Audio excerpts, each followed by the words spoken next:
আমার কই যাও তুমি হ্যাঁ দাঁড়িয়ে দাঁড়িয়ে খাওয়া যাও আব্বা এই তুমি দৌড় দিবে আসো এদিকে আসো দাঁড়িয়ে দাও হাত দেখা আবার খা আনুসু বা এদিকে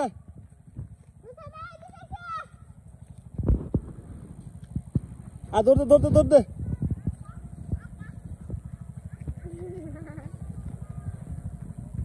কি দেখো এখানে কি দেখো কি কিনতেছো হ্যাঁ প্যান্ট কই গেছে নুসা চলো যাই আমি আগে বেশি নিছি চলো আমরা যাবো চলো সবটি দূর চাচা আমি আগে পড়বো আমার নানার লুঙ্গি আগে পড়বি হ্যাঁ ঠিক আছে তারপরে কালকে আমি নানার লুঙ্গি খুলে তোমার লুঙ্গিটা পরবো চলো দিয়ে দাও এটা দাও